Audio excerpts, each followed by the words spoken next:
باللہ من الشیطان الرجیم بسم اللہ الرحمن الرحیم الف لام میم ذالک الکتاب لا ریب فیہ ھدی للمتقین۔ یہ کتاب ایسی ہے جس میں کوئی شبہ نہیں، راہ بتلانے والی ہے خدا سے ڈرنے والوں کو۔ کل آپ کے سامنے متقین کے بارے میں ذکر کیا گیا تھا۔ قرآن پاک کی دو صفت بیان کی گئی، ایک تو ہدایت دینے والی ہے، دوسری کس کے لیے؟ متقین کے لیے، یعنی خدا سے ڈرنے والوں کے لیے۔ ہدایت کے دو معنی آتے ہیں، ایک تو یہ کہ ہدایت کا راستہ بتا دینا، اور ایک ہے راستے تک پہنچا دینا، منزل تک پہنچا دینا۔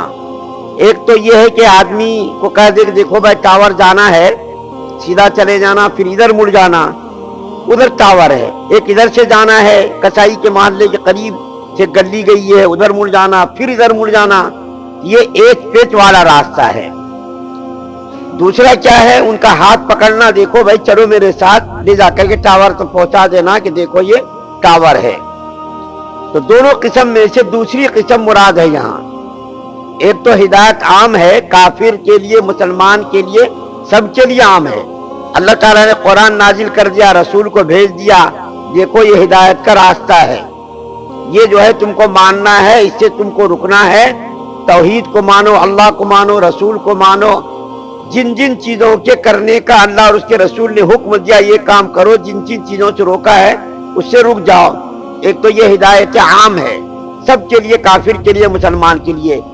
ایک ہدایت خاص، یعنی مسلمانوں کے لیے وہ ہدایت جو منزل مقصود تک پہنچا دے، ایک پیچ نہ ہو، رکاوٹ نہ ہو، کوئی جو ہے راستے میں پریشانی نہ ہو۔ تو یہاں ہدایت سے مراد وہی ہدایت ہے جو اللہ تعالیٰ تک پہنچا دے، جنت تک آدمی کو، مسلمان کو پہنچا دے۔ کل میں نے آپ کے سامنے بہت سارے واقعات بیان کیے تھے۔ ایک تقویٰ، یعنی اللہ سے ڈرنا، ڈر ڈر کر، بچ بچ کر، احتیاط کے ساتھ جینا۔ میں آپ کے سامنے ایک ایسی شخصیت کا ذکر کرتا ہوں جس کے بارے میں آپ نے جمعے میں سنا کہ وہ شخصیت ہے جس کے بارے میں عیسائی مفکرین اور محققین کا کہنا یہ ہے کہ اگر وہ 10 سال تک اور حکومت کرتے تو ساری دنیا سے عیسائیت کا، نصرانیت کا، کفر کا، شرک کا خاتمہ ہو جاتا۔ اور گاندھی جی نے کہا تھا کہ اگر تم لوگ ہندوستان میں پائیدار اور مستحکم حکومت قائم کرنا چاہتے ہو تو حضرت ابو بکر اور حضرت عمر فاروق رضی اللہ تعالی عنہما کی تقلید کرو۔ اتنی بڑی سلطنت کا حاکم، اتنی بڑی شہنشاہیت کا حاکم، اور جو ہے اتنی بڑی مملکت کا حاکم، سر کے نیچے تکیہ رکھنے کے بجائے اینٹ رکھ کر کے سوتے تھے۔ ان کا میں ذکر کرتا ہوں، ان کے تقوی کے بارے میں۔ عام آدمی اگر پرہیز کر کے اور عام آدمی اگر بچ کر کے جیے تو اس کے لیے کوئی مسئلہ نہیں ہے، لیکن جو آدمی پیسوں کی ریل پیل میں ہو، حکومت ہو، اقتدار ہو، پولیس ہو، پیسہ ہو، سب کچھ ہو، اس کے رہتے ہوئے آدمی اگر تقوی اختیار کرے تو وہ بہت بڑا کمال ہے۔ کسی کے پاس پیسہ ہی نہیں ہے، کسی کے پاس دولت ہی نہیں ہے، وہ آدمی غلط کام کرنا چاہے تو بھی نہیں کر سکتا۔ لیکن ایک آدمی ایسا جس کے پاس دولت کی ریل پیل ہے، دولت ہے، حکومت ہے، سب کچھ ہے، وہ اگر تقوی اختیار کرے تو واقعتاً وہ بڑا کمال واقعہ ہے۔ چنانچہ حضرت عمر فاروق رضی اللہ تعالی عنہما کے کچھ واقعات میں بیان کرتا ہوں۔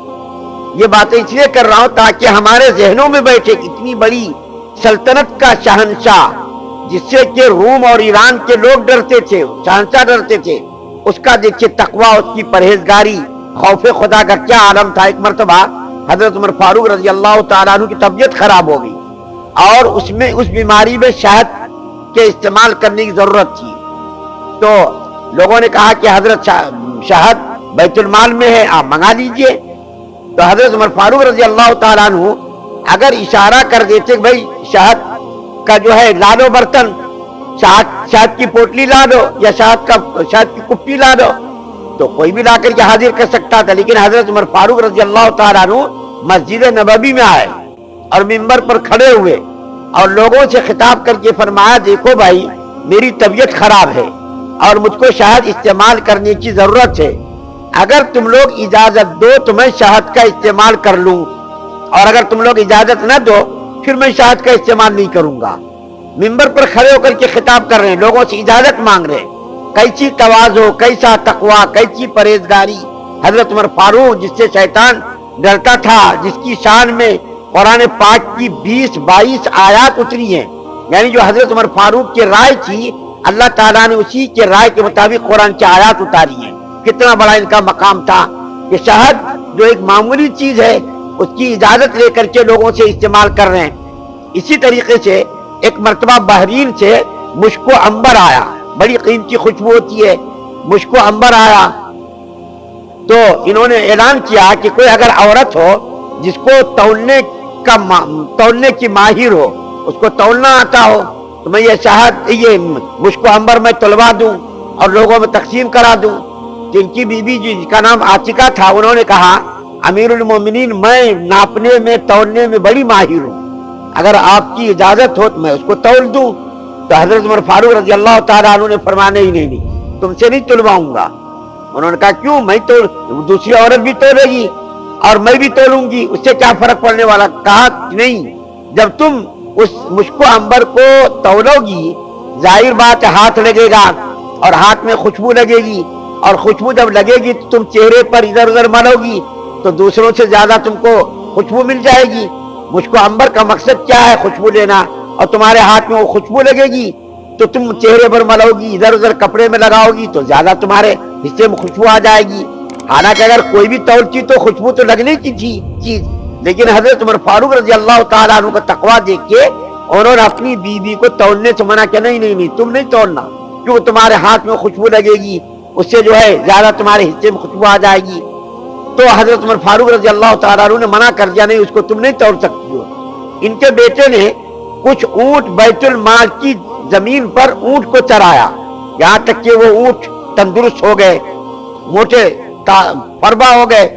तो बाजार में इनका बेटा जिसका नाम अब्दुल्ला था, बाजार में लेकर के गए ऊंट बेचने के लिए। तो हजरत उमर फारूक रजी अल्लाह तआला अन्हु ने देखा कि हमारे बेटे कुछ ऊंट लेकर के बेचने के लिए आए हैं। तो उन्होंने कहा कि ये ऊंट कहाँ से आए, तुम कहाँ चराए। तो बेटे ने कहा कि हजरत मैंने बैतुल माल की जगह पर ऊंटों को चराया। तो हजरत उमर फारूक रजी अल्लाह तआला अन्हु ने फरमाया ऊंट को बेचो और जितनी कीमत के तुम्हारे ऊंट थे वो कीमत तो तुम ले लो, और जो मुनाफा है वो मुनाफा बैतुल माल में जमा करो, क्योंकि तुमने बैतुल माल की जगह पर ऊंट चराया। बैतुल माल पर सब मुसलमानों का हक है और तुमने उसको चराया, इसलिए तुम्हारी कीमत जितनी है 1000 का तुम्हारा ऊंट है, बेचो 1000 ले लो, जो मुनाफा हो वो तुम बैतुल माल में जमा कर देना। ये हजरत उमर फारूक रजी अल्लाह तआला अन्हु का मकाम था और उनका ये तकवा था, उनकी ये परहेजगारी थी कि अपने बेटे को भी उससे मुनाफा कमाने की इजाजत नहीं दी, बल्कि कहा जो कीमत है वो तो तुम ले लो, बाकी तुम जो है जमा कर दो बैतुल माल में। एक मर्तबा रूम का कासिद आया मदीना, तो रूम का कासिद जो इनसे मुलाकात की हजरत उमर फारूक रजी अल्लाह तआला अन्हु से, तो इनकी जो बीवी थी हजरत आतिका, उन्होंने एक अतर की शीशी का तोहफा भेजा रूम के शहंशाह की बीवी को। सुनिए जरा गौर से देखिए, रूम के शहंशाह की बीवी के लिए हजरत उमर फारूक रजी अल्लाह तआला अन्हु की बीवी ने अतर की शीशी में कुछ अतर भेजा। तो कासी लेकर के गया वहां, रूम के शहंशाह की बीवी को दिया कि देखो मदीने के जो मुसलमानों के जो खलीफा हैं उनकी बीवी ने आपकी खिदमत में ये अतर भेजा, शीशी भेजी। तो रूम की जो बादशाह की बीवी थी उसने उसको खाली किया शीशी को, और खाली करके उन शीशियों में हीरे जवाहरात भर करके फिर उसी कासिद को मदीना भेजा कि जाकर के हजरत उमर फारूक की बीवी को ये जाकर देकर के आओ। रूम का कासिद आया और हजरत उमर फारूक रजी अल्लाह तआला अन्हु की खिदमत में पेश करके कहा कि आपकी बीवी को ये तोहफा भेजा रूम के बादशाह की बीवी ने। हजरत उमर फारूक रजी अल्लाह तआला अन्हु ने वो हीरे जवाहरात को बिखेर दिया और बिखेर करके उस पूरे हीरे जवाहरात को बैतुल माल के अंदर उसको जमा कर दिया कि ये जो है हक बैतुल माल का है, गरीबों का है, हमारी बीवी का ये हक नहीं है। ये तो मैंने वाकयात बताए 1400 साल पुराने वाकयात। मैं आपको बताऊं आज से कुछ साल पहले सऊदी अरब में पाकिस्तान के एक नौजवान ड्राइवरी का काम करता है, अब अभी करता होगा, ज्यादा दिन नहीं हुए। तो एक चीन का कोई बहुत बड़ा पैसे वाला कारोबारी आदमी उस पाकिस्तानी नौजवान की कार पर बैठा। इत्तेफाक से देखिए उसके पास बहुत पैसा था, $40,000 10 किलो सोना। बताइए 10 किलो सोना कितने करोड़ का हुआ। वो नौजवान अगर वो पैसा लेकर सोना लेकर पाकिस्तान आ जाता और सारी जिंदगी बैठकर खाता तो भी खा सकता था, लेकिन उस नौजवान की अमानत देखिए और खुदा का डर देखिए। 10 किलो सोना $40,000, कितने लाख का डॉलर हो गया, और 10 किलो सोना कितने करोड़ का हो गया। वो पूरा डॉलर पूरा सोना पाकिस्तानी सिफारत खाने में ले जाकर के उसको जमा कर दिया, और जमा करके कह दिया ये मुझको कार में, चीन का जो बड़ा आदमी था वो मेरी कार पर बैठा था और वो भूल करके चला गया, हकदार को ये हक पहुंचा दीजिए। जब ऐलान हुआ तो चीन का वो आदमी पैसे वाला आया, उसने उस नौजवान को बहुत इनाम दिया कि आज के जमाने में भी ऐसे शरीफ लोग, अच्छा जाने दिए कई साल। अभी हज के जमाने का वाकया मैं बता रहा हूं कि कोई हाजी एक दुकान पर सामान खरीदने गया और हाजियों के पास एक थैली होती छोटी, से पैसे रहते, पासपोर्ट रहते, पता नहीं क्या क्या रहता। तो दुकान पर भूल गया वो हाजी, कुछ खरीदने गया था, वो पैसे की छोटी थैली जो वो भूल गया। इसी साल का वाकया है। उस मदीने का जो दुकानदार था, मालिक था, उसने ऐलान करके उस पैसे को जो जिस मुल्क का वो हाजी था वहां तक पहुंचाया ताकि वो पैसा हकदार को पैसा पहुंच जाए। इसको कहते तकवा। तकवा यानी डर डर कर, बच बच कर जीना। आपको मैं क्या बताऊं, इस वक्त मुख्तसर वक्त में नहीं बता सकता, कल भी थोड़ा ज्यादा वक्त लिया था, आज भी आज छुट्टी है तो मैं बता रहा हूं। हजरत इमाम अबू हनीफा रहमतुल्लाह अलैह के तकवा देखिए। उनके पास हजरत इमाम मोहम्मद रहमतुल्लाह अलैह पढ़ने के लिए आए तो दाढ़ी नहीं थी उसके चेहरे पर, बिल्कुल बच्चा मुराहिक था, यानी करीबुल बालिग था, तो उसको कहते हैं मुराहिक। लड़कों को देखना भी जायज नहीं है बगैर दाढ़ी वाले को, उससे भी शहवत पैदा होती है, और लड़कियों से भी ज्यादा खतरनाक वो नाबालिग बच्चा रहता। बाद मौकों पर ऐसा खूबसूरत बच्चा रहता, लड़कियों से भी ज्यादा खूबसूरत रहता। तो हजरत इमाम मोहम्मद रहमतुल्लाह अलैह जब हजरत इमाम आजम रहमतुल्लाह अलैह की खिदमत में जब पढ़ने के लिए आए तो उनके चेहरे पर दाढ़ी नहीं थी। उसको जब पढ़ाया तो उसको पर्दे से पढ़ाया। आज कौन तकवा इख्तियार कर रहा, आज तो देखिए धोबियों को, बंडी वालों को सब डायरेक्ट घरों में घुस जा रहे हैं। अच्छे अच्छे शरीफ दीनदार लोगों के घरों में कोई पर्दा नहीं, कोई रुकावट नहीं। देखिए आप, धोबी से पर्दा नहीं, बंडी वालों से पर्दा नहीं, और चार्ज नहीं कर, समझ नहीं और तो उनसे पर्दा क्या करना। बंडी वाला आता डायरेक्ट दरवाजा खोलकर बगैर ओढ़नी के, बगैर पर्दे उसके सामने खरीदने आ जाती है, उससे कोई पर्दा नहीं। पर्दा किससे? दाढ़ी वालों से पर्दा है, दाढ़ी वालों को देख करके फौरन चुप जाती है, इससे पर्दा करना। और बंडी वालों से, दूध वाले से, दही वाले से, और इसी तरह को धोबी से पर्दा करने की जरूरत नहीं समझते। हालांकि उन कमबख्तों से भी पर्दा करने की जरूरत है। जहां तक कि उलमा ने लिखा है काफिरा औरत से भी औरतों का पर्दा है, चेहरा ढकना नहीं है, लेकिन उससे भी एहतियात करने की जरूरत है।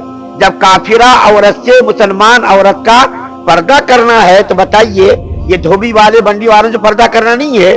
पर्दा करना उससे बदरजे औला। बदमाश लोग होते, बदनजरी से देखते, वो भी देखती, वो भी हंसती, लेकिन क्या समझ आ रहे इससे क्या पर्दा करते, इससे पर्दा करना जरूरी नहीं। लेकिन इमाम अबू हनीफा रहमतुल्लाह अलैह देखिए तकवा, जब तक उसके चेहरे पर दाढ़ी नहीं आई उसको सामने बैठने नहीं दिया, उसको देखा नहीं। और हजरत इमाम जो हजरत अनवर शाह कश्मीरी रहमतुल्लाह अलैह एक मर्तबा सबक में आए पढ़ाने के लिए दारुल उलूम देवबंद में, तो सर झुका करके बड़े ही गम के साथ बैठे हुए थे। तो शागिर्दों ने पूछा हजरत तबीयत तो ठीक है ना? तो फरमाया हाँ तबीयत तो ठीक है, लेकिन आज बालिग होने के बाद पहली मर्तबा मेरी नजर गैर महरम पर पड़ी है, पहली मर्तबा मेरी नजर गैर महरम पर पड़ी है, और उसकी वजह से सर झुका करके बैठे हुए हैं। हजरत थानवी रहमतुल्लाह अलैह के पास किताब लिखने के लिए ऊपर बैठे हुए एक बच्चा आ गया जिसके चेहरे पर दाढ़ी नहीं थी। हजरत थानवी रहमतुल्लाह अलैह फौरन वहां से नीचे आए और आकर के अपने नौकर से, खादिम से फरमाया तुमने उस बच्चे को क्यों मेरे पास भेजा? वो बगैर दाढ़ी का बच्चा है और मैं अपने नफ्स पर मुतमईन नहीं हूँ, मुझको अपने नफ्स से इत्मीनान नहीं है। हजरत मौलाना हुसैन अहमद मदनी रहमतुल्लाह अलैह जो जंग आजादी के हीरो थे, जंग आजादी में अंग्रेजों से उन्होंने टक्कर दी थी। एक मर्तबा देवबंद में औरतों से खिताब करने का मौका मिला, तकरीबन औरतें बेपर्दा थी, चेहरे खुले हुए थे, लेकिन मौलाना हुसैन अहमद मदनी रहमतुल्लाह अलैह ने पूरे खिताब में किसी भी औरत को यूं नजर उठा करके नहीं देखा, बल्कि सर को यूं झुकाए रखा और पूरा खिताब फरमाया सर को यूं झुका करके। ایسا سر اٹھا کر کے خطاب نہیں کیا بلکہ یوں جھکا کر کے پورا خطاب کیا. میں اس مختصر وقت میں آپ کے سامنے کیا بیان کروں, بہت ساری گنجائش ہے میں اس موضوع پر ابھی بیان کر سکتا ہوں, لیکن صرف آپ لوگوں کی وجہ سے کہ کہیں آپ لوگ بیدار نہ ہو جائیں اور لوگ کم نہ ہو جائیں, آپ لوگ بیٹھے زیادہ, اس لیے میں نے تھوڑا زیادہ آپ کا وقت لیا. معذرت کے ساتھ میں بات کو ختم کرتا ہوں. اللہ سے دعا کرتا ہوں کہ اللہ تعالیٰ ہم تمام مسلمانوں کے اندر تقوی والی صفات پیدا فرمائے, ہدایت پر چلنا ہم سب کے لیے آسان فرمائے, ضلالت و گمراہی والے راستوں سے ہم سب کی حفاظت فرمائے, ساری امت مسلمہ پر رحم اور کرم کا معاملہ فرمائے.